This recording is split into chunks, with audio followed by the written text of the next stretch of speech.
Hey guys, it's me again, back with another video.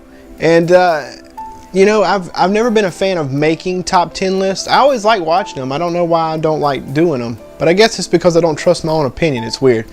Anyway, I've been hounded by a couple people I know, and there's a certain YouTuber out there, General Roxus. You are always asking me about fighting game stuff, and one, I'm never confident enough to show any of my gameplay footage on a review or anything like that, because I don't think I'm particularly good. I don't think I'm terrible, but I'm definitely not pro status. But anyway, doesn't matter. Look, man, you're always asking me about fighting games, and you're a huge supporter of mine, so I thought, hey, let's do this. Here are my top 5 all-time favorite fighting games. Let's go. Number 5. Number 5 is actually a new game. It is Persona 4 Arena. Now, I really didn't get into two-dimensional fighters during this generation very much, but every now and then I found a couple that I really enjoyed. I think out of all the fighting games that came out, I think there's like 5 that I own. So this game in particular was pretty phenomenal. It was developed or produced or something by Atlas. It doesn't matter. They had something to do with it because the animation is intense. It's the same guys that did Blaze Blue.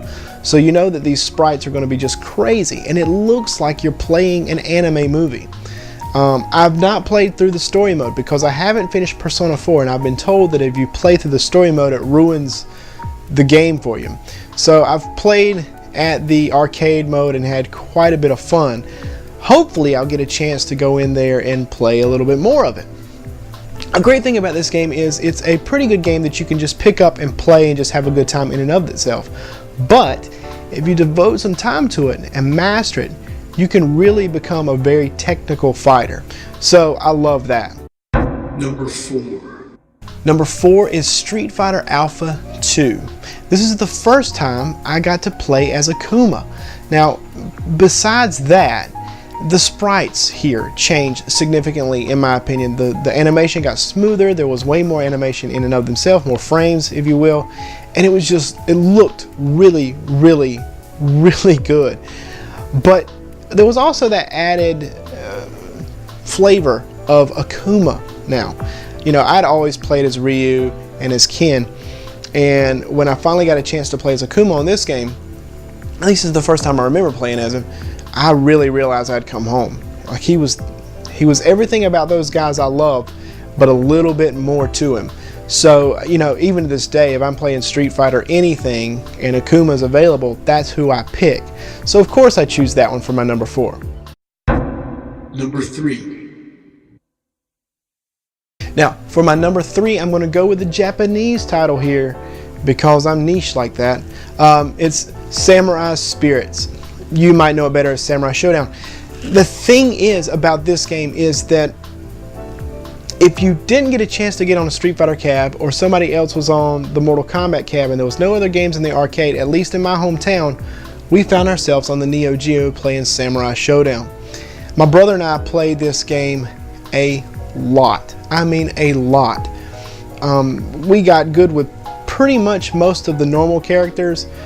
In particular, I found myself using Jubei. I use Jubei a lot, and he's just a cool character. I mean, come on. The fighting mechanics are fantastic, and the idea that you get to use weapons is even cooler. It was a great entry into the fighting genre, and I think it stands out as a great game to this day. Number 2. My number 2 game may come as a bit of a surprise to some people.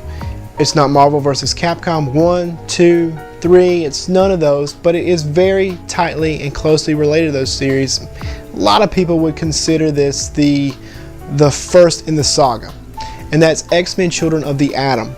Can you imagine the excitement of a boy my age who read X-Men comic books, knowing that I get to go to the arcade now and play as my all-time favorite comic book character, Wolverine?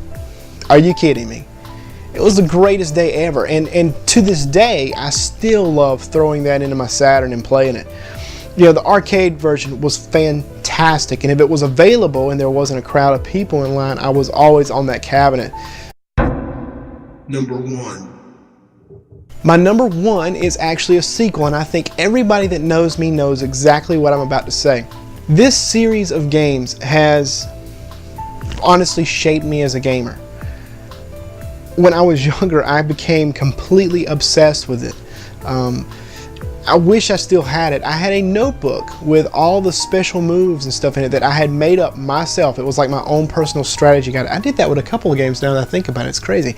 But anyway, I had all these special moves laid out, and I also had all the fatalities laid out. So I guess you know what I'm talking about now.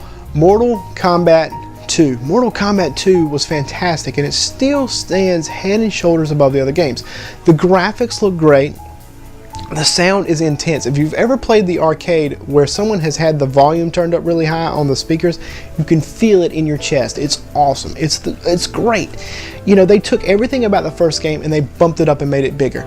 They added a larger roster of characters to choose from, and it wasn't fluff characters. Every character was awesome. They were all unique. They had special moves, and honestly, in my opinion, I feel like all the characters were balanced to each other. I don't feel like one character outweighed the other. If you were good with a certain person, you could beat anybody. You know, it was a fantastic game. They bumped up the fatalities. They added more fatalities. They added more stage fatalities. They added funny kind of fatalities with the babalities and the friendships. Mortal Kombat 2 is fantastic, and to this day, it just stands out as a great game, not just a great fighting game. So honestly, that's why it's my favorite fighting game. Well guys, that's it. That's my list of my top 5 favorite fighting games, and I hope you enjoyed it. And General Roxus, that was just for you, man. You're the reason I did that. So I hope you dug it. Anyway, remember to rate, comment, and subscribe. As always, thanks for watching.